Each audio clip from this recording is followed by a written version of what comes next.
Om.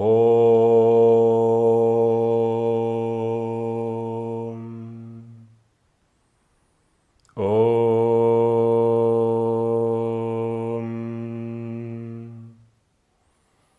Om.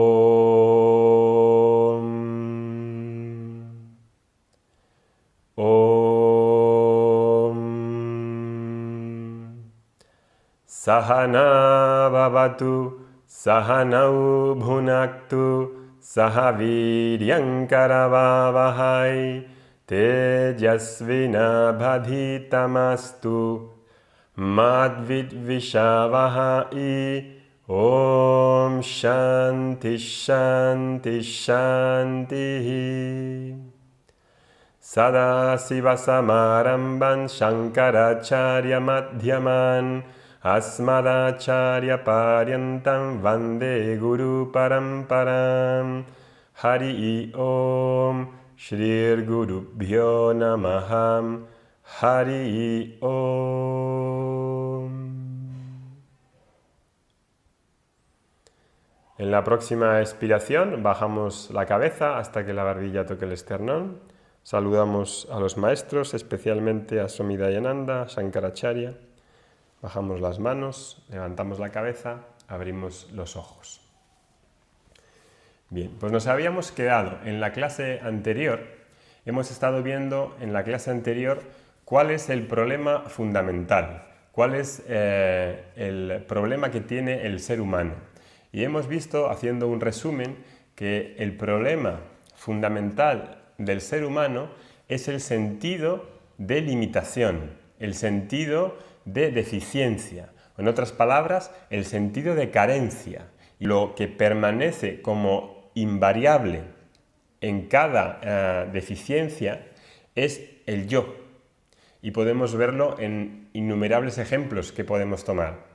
Cuando creo que me falta algo, cuando carezco de algo, lo que siempre es constante es el yo. ¿Qué quiere decir esto?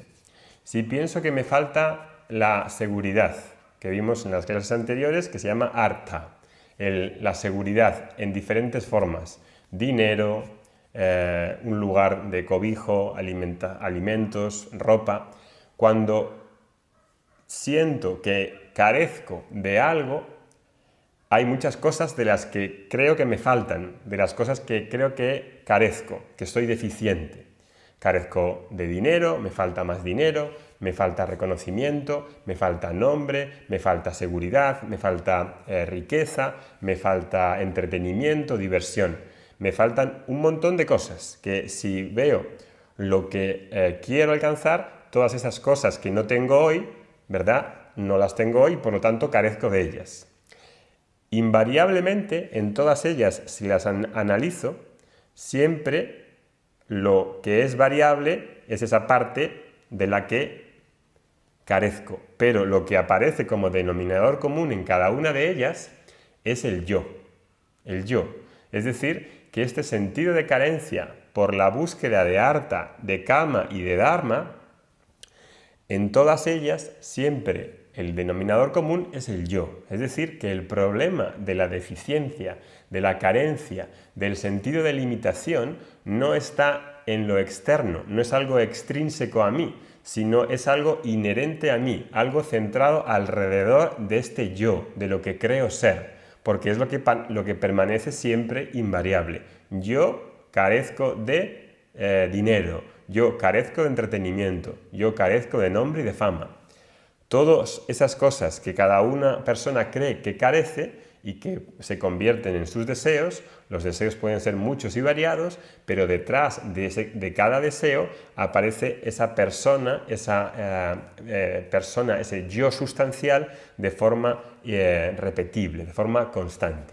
Entonces, este es el problema que tengo. Detrás de todas mis búsquedas aparece este yo que se siente, que se ve a sus propios ojos de forma deficiente. Y ese es el problema fundamental. Detrás de cada deseo siempre hay una necesidad de llegar a completarse, de llegar a ser pleno. Ese es el motor básico de los deseos. Es como diríamos el deseo madre de todos los deseos, es el deseo de la plenitud, el deseo por la completitud, o en otras palabras, el deseo por lo ilimitado.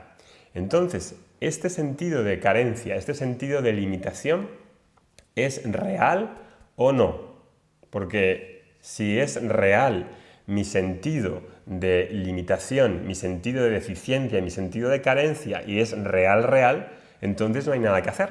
No podríamos solventar el problema fundamental. Puede que sea real o puede que no.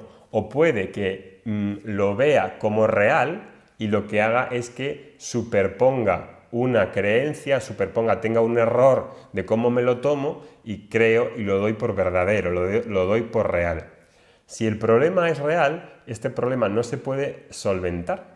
El problema de la plenitud, de la búsqueda de la plenitud, que es lo que realmente deseo en cada una de las búsquedas. Aunque aparezcan muchas búsquedas, ese anhelo fundamental es el deseo por la plenitud, el deseo por lo ilimitado, el deseo por la eternidad. Son todo palabras en realidad sinónimos. Ahora, si realmente soy limitado, soy deficiente y soy carente, no hay que hacer mucho. Es decir, hago lo que hago hoy. Intento escaparme del sentido de carencia a través de algo extrínseco, a través de algo fuera de mí, que vimos en la anterior clase, que no me puede dar la plenitud o lo ilimitado que realmente busco. Todas mis búsquedas de seguridad, de felicidad, de placer, de vida moral, no me pueden dar ninguna de ellas, cuando es algo extrínseco, la plenitud, porque todas ellas son limitadas. Es decir, que si fuese real el sentido de limitación y el sentido de deficiencia, no podríamos solventar ese problema. Entonces, la promesa que se hacen en algunas escuelas es que seré pleno, seré infinito, alcanzaré lo eterno, lo pleno en el futuro. En el futuro, no hoy. Porque hoy, tal y como me veo incompleto, me veo deficiente. Incluso alguna religión habla de esa plenitud o de esa eternidad, pero no aquí y ahora, en este preciso momento, sino después. Es una promesa a largo plazo, en el futuro y en otro lugar. Es decir, que por ejemplo si digo la eternidad o la plenitud la tendré en el cielo, en otro lugar que no está disponible para comprobar ahora, esa promesa se pospondrá a un sitio que no puedo comprobar desde aquí, porque no está al alcance de mis medios de conocimiento, y será basado siempre en el futuro. Y además también tiene un sentido ilógico. Si hoy soy limitado, si soy deficiente, si soy carente, ¿cómo me voy a convertir en ilimitado, en pleno, en completo, en el futuro, en otro sitio? Si soy limitado, soy limitado. Si es una realidad, soy limitado. Lo que es limitado no puede convertirse o hacerse ilimitado. Es una contradicción lógica de términos. Entonces, lo ilimitado ha de ser ahora. Y si es ahora, lo que sucede es que me estoy viendo, me estoy tomando como algo limitado por un error en mi visión, por un error en mi comprensión. Además, este anhelo por la plenitud, este anhelo por lo ilimitado, es un anhelo natural y significativo. ¿Qué quiere decir que es un anhelo natural y significativo? Que no puedo evitarlo, no puedo dejar de buscarlo, no me puedo conformar con menos. Siempre, aunque vaya consumando y vaya cumpliendo mis deseos y tenga lo que he buscado en la forma de artha, de kama, de dharma, siempre quiero más, siempre hay algo que me hace desear más, que me dice, no es suficiente. Con esto que tienes no es suficiente, no te ves bien con tu ganancia de seguridad, de fama, de poder, de dinero, de prestigio, de reconocimiento. No es suficiente. La persona siempre desea algo más, desea verse diferente de lo que hoy ya es, aún a pesar de haber conseguido muchas cosas. Si preguntamos a alguien exitoso si se ve completo hoy, probablemente diga que quiere todavía algo más. Quiere más dinero, quiere más reconocimiento, quiere más prestigio, quiere más seguridad.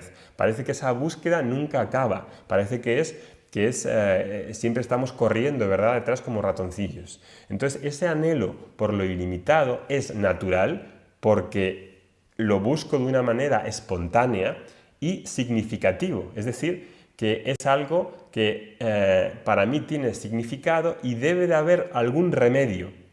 Tal y, por ejemplo, como tengo sed y hay un remedio para calmar la sed, para satisfacer este sentido de lo pleno, de lo ilimitado, de lo eterno, debe de haber algún mecanismo que está dado en la creación para encontrar esta plenitud, para satisfacer este anhelo genuino, significativo y natural de lo pleno, ¿verdad? Entonces, si vemos lo que tratamos de hacer para buscar o para satisfacer este deseo por la plenitud, vamos a ver que lo que hacemos es, tenemos una expectativa para escapar del sentido de limitación, del sentido de deficiencia, del sentido de carencia, ¿a través de qué? A través del cambio, a través de la experiencia, a través de las transformaciones. Entonces, fijaros lo que hacemos. A través de los cambios en las búsquedas de seguridad, de placer y en la vida moral, tratamos de escapar, ponemos una expectativa en esas búsquedas de la seguridad, del placer, etc., y tratamos de salirnos o escapar del sentido de carencia que está centrado en uno mismo, del sentido de carencia que está centrado en el yo, en este yo en mayúsculas. Entonces, claro, con esta expectativa que tengo en la que todos queremos tratar de completarnos o, en sentido negativo, de librarnos de ese sentido de carencia centrado en uno mismo, claro, con esa expectativa y con esa estrategia, a través del cambio, a través de las mudanzas, a través de las transformaciones, nunca voy a poder llegar a lo que realmente busco, que es la plenitud, que es lo ilimitado. ¿Y por qué? Pues por la naturaleza propia del cambio y de la transformación. Cualquier transformación, cualquier cambio que pueda tener en las búsquedas de seguridad, de placer, de vida moral, no son ganancias absolutas. Pensad conmigo, no son ganancias absolutas. Pongamos varios ejemplos. Cuando quiero tener una casa, ¿verdad? Quiero tener, si vamos a la búsqueda de Arta, la búsqueda de Arta era la búsqueda de la seguridad.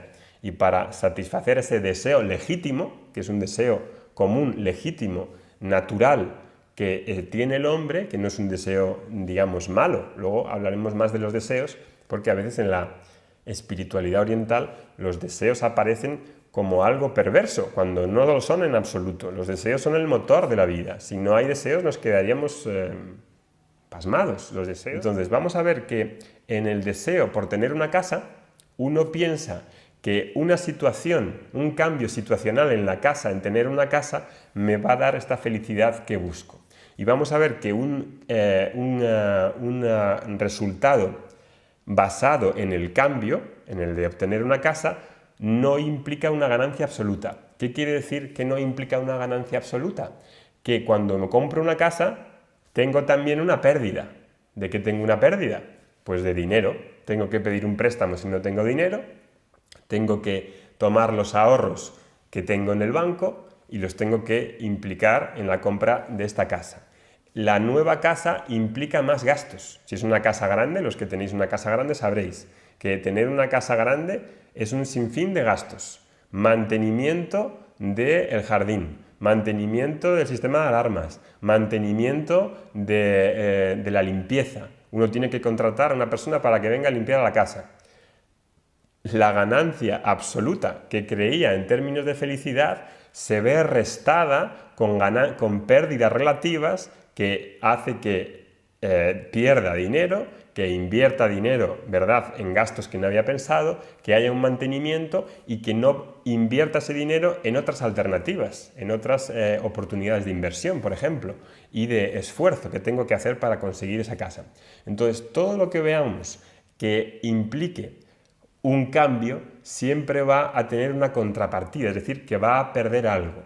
La ganancia de esa situación supone la pérdida de la situación anterior.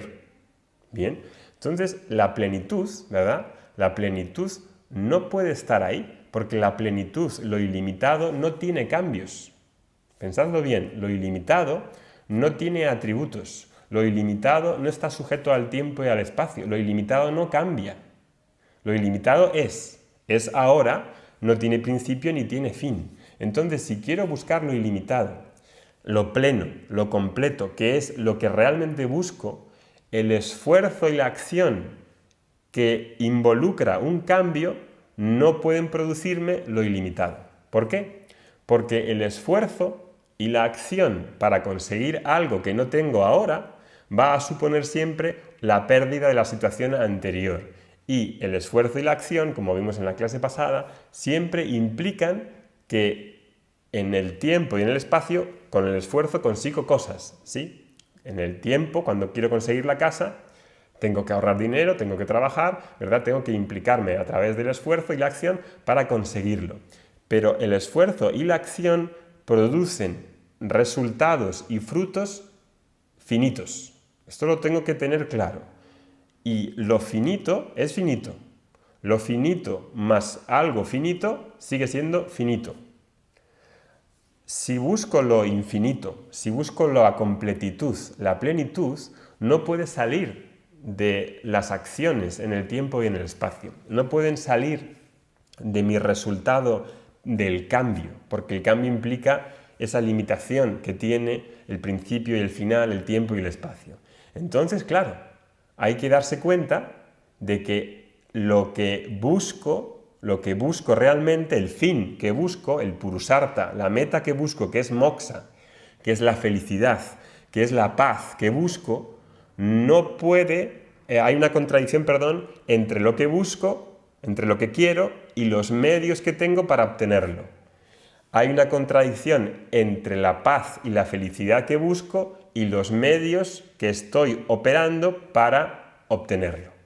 Es una falacia intelectual, lógica. Es una falacia que parece que no veo, porque estoy buscando fuera de mí, con medios finitos, cuando lo que realmente quiero obtener es librarme de este sentido de infelicidad y de inseguridad con cosas finitas, con cosas inseguras, con cosas que no tienen la felicidad en sí mismos. Cualquier objeto, cualquier persona, cualquier lugar, cualquier situación, cualquier experiencia no tienen en sí esa plenitud. Y sin embargo, sigo dándome de cabezas contra la pared. Con las mismas experiencias me topo y parece que no aprendo, parece que no tengo suficiente. Quizá las personas mayores, cuando hablamos con ellas, ya tienen una experiencia larga de vida, parece que ya se dan cuenta, quizá al final haga falta tener muchos años de experiencia para darse cuenta que un objeto no nos hace feliz, que una persona no nos va a dar la felicidad, que por casarme varias veces esa persona no me va a hacer a mí más feliz, porque la felicidad no es algo extrínseco a mí, sino que es mi propia naturaleza, lo que realmente busco.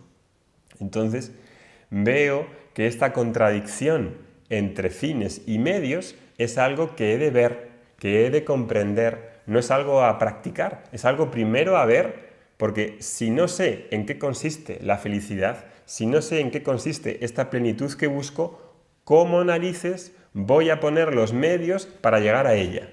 Es como si dijeseis, es como si fuese la estación de autobuses y me preguntase el conductor, ¿dónde vas?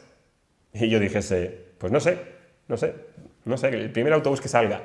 Pero ¿cómo el primer autobús que salga? Tendrás que saber el destino y hacia dónde quieres ir para poder hacer ese camino.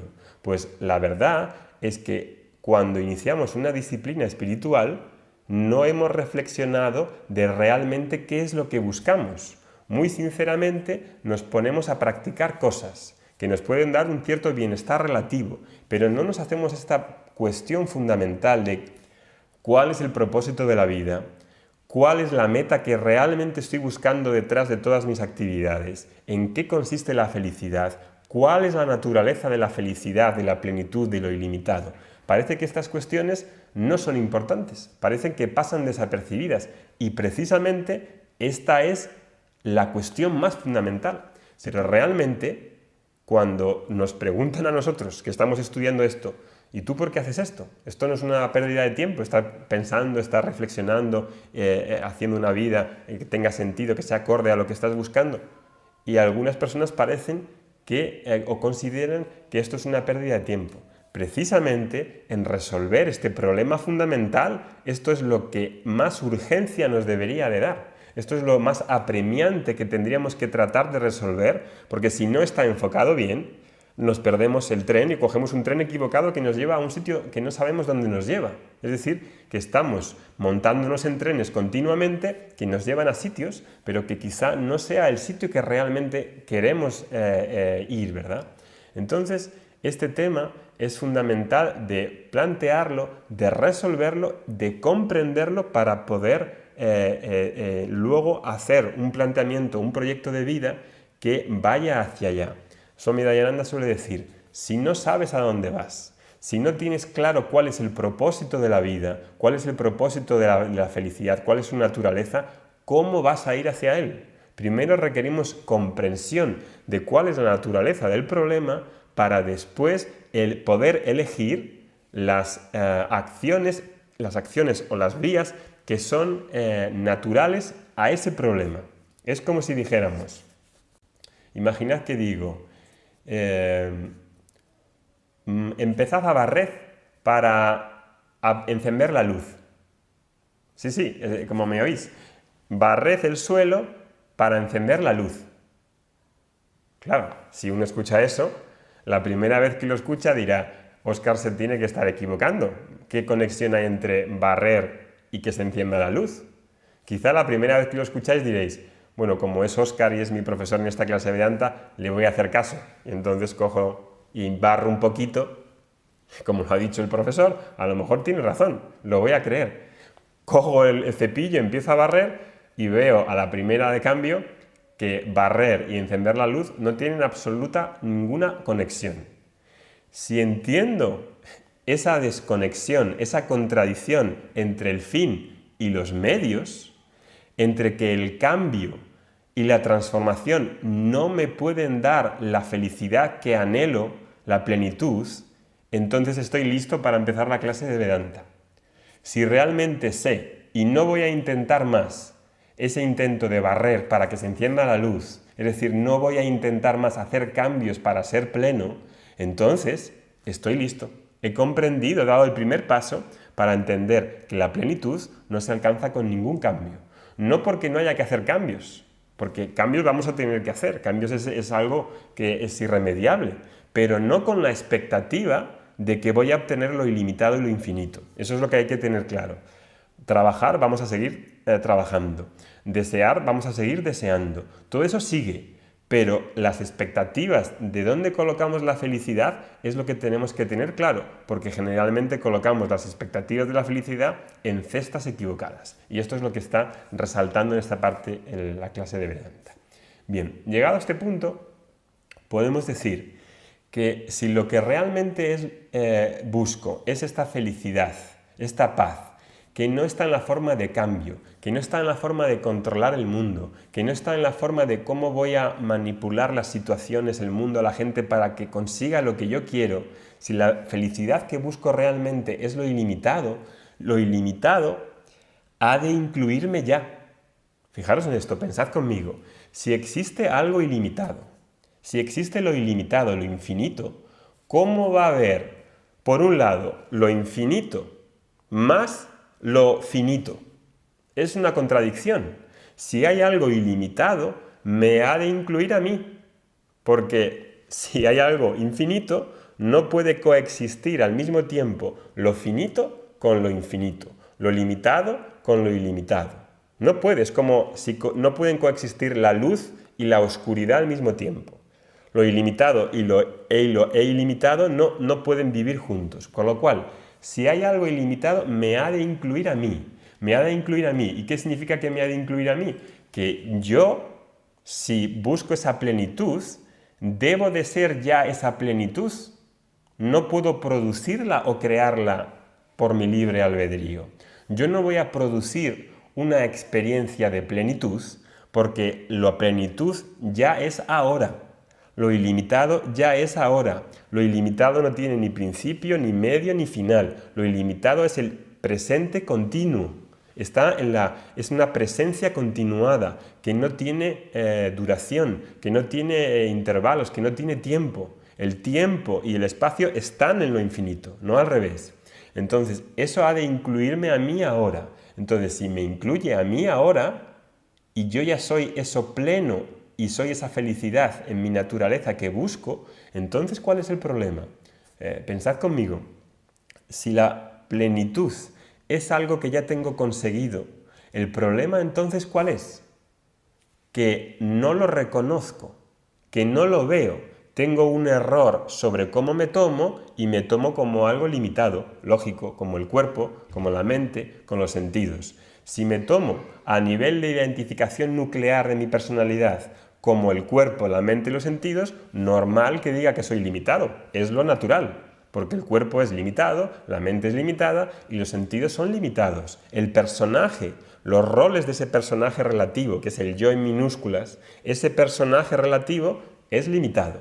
Y si me creo que soy eso a pies juntillas, pues normal que tenga el problema de sentido de deficiencia, de carencia, de insignificancia que puedo tener hoy, ¿verdad? Entonces, si mi naturaleza, si lo que realmente busco es lo ilimitado y lo ilimitado ya existe y no está separado de mí, entonces el problema es un problema ¿de qué? Es un problema de ignorancia, de no reconocer algo que ya está presente, algo que ya es y no algo que yo llegaré a ser, porque mi proceso normal, ¿cuál es?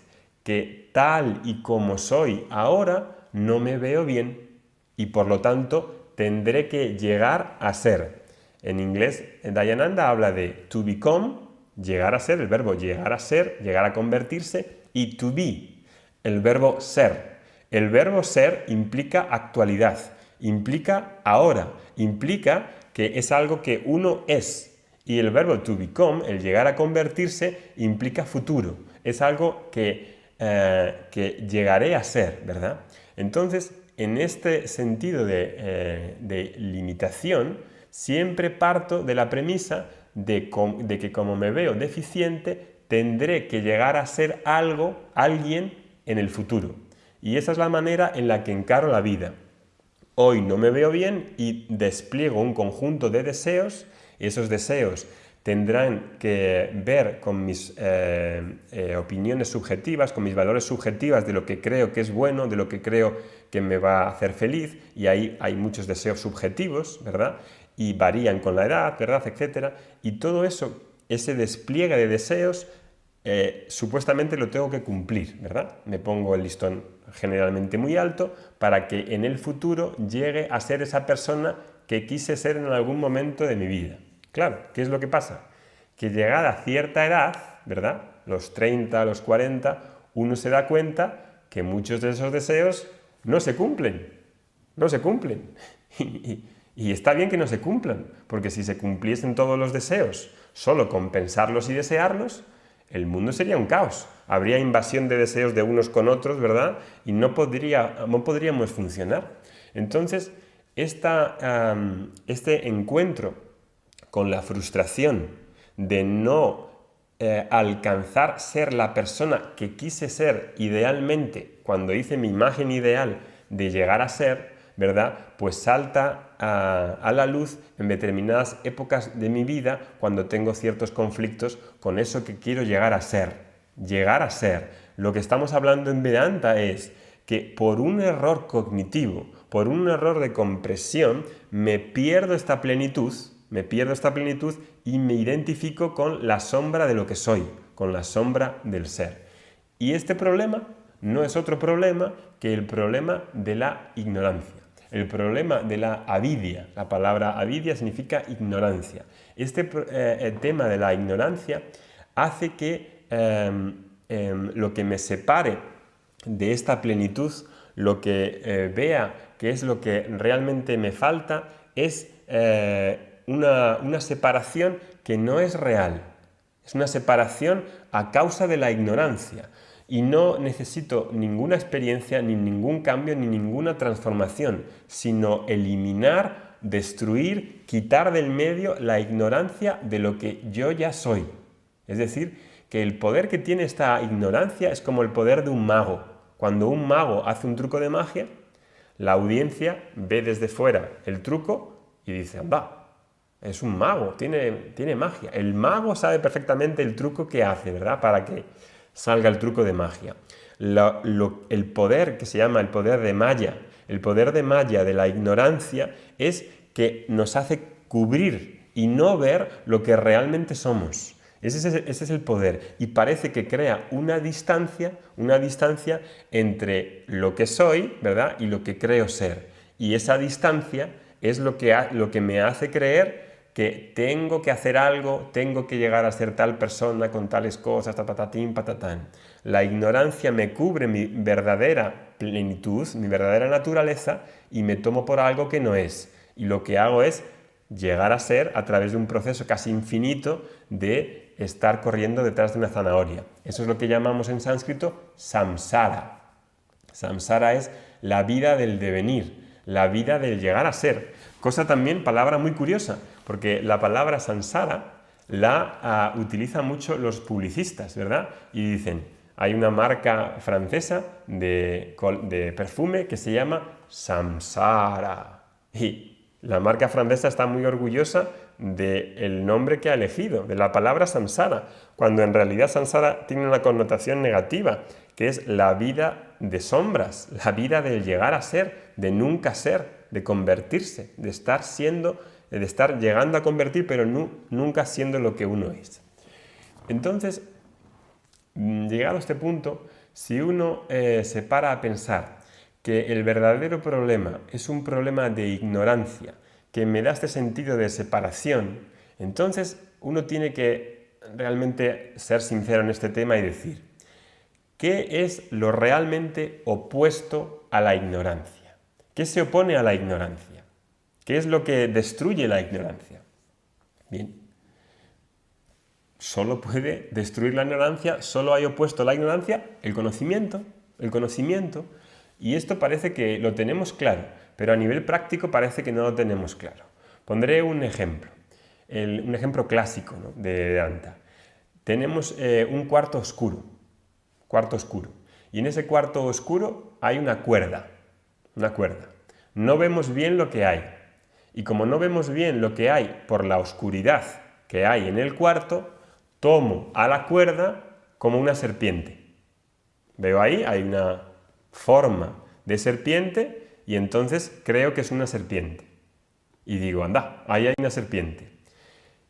Al ver la serpiente que creo ver, me sube la tensión. La presión sanguínea me sube, me asusto, tengo miedo. Y entonces, ¿qué puedo hacer para tratar este problema? Puedo, por ejemplo, matar a la serpiente. Puedo hacer un curso intensivo de amaestrar serpientes o de encantar serpientes.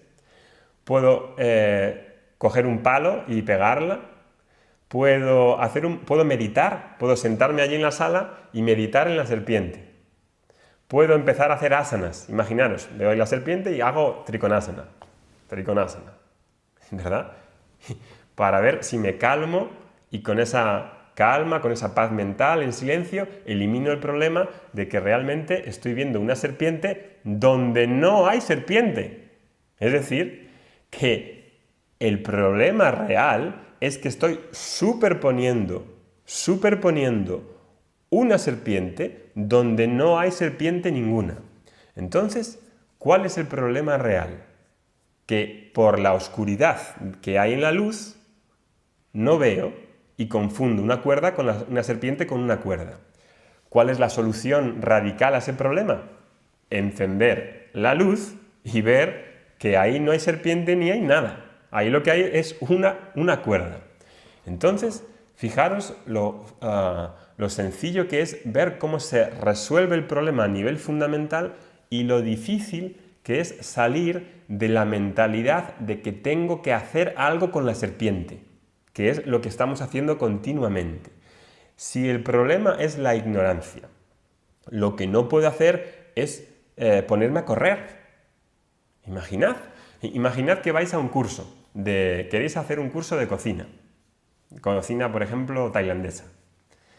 Y la academia, el sitio donde enseñan cocina tailandesa, tiene montado en el restaurante donde enseña una sala a oscuras, donde enseña cocina tailandesa. Y lleva a todos sus alumnos a esta sala, se sientan en la sala oscura y empiezan a meditar.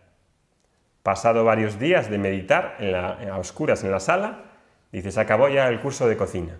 Con la meditación ya habéis aprendido la cocina tailandesa.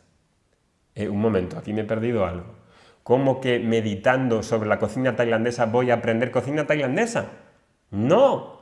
Para aprender cocina tailandesa deberé exponerme con un medio de conocimiento apropiado, un objeto a conocer y una persona que me enseñe, ¿verdad? Esa es la manera que tenemos tradicional de aprender. Cuando alguien quiere ir a la universidad a estudiar medicina, pues necesita un medio de conocimiento, algo a conocer y la persona que te enseña, ¿verdad?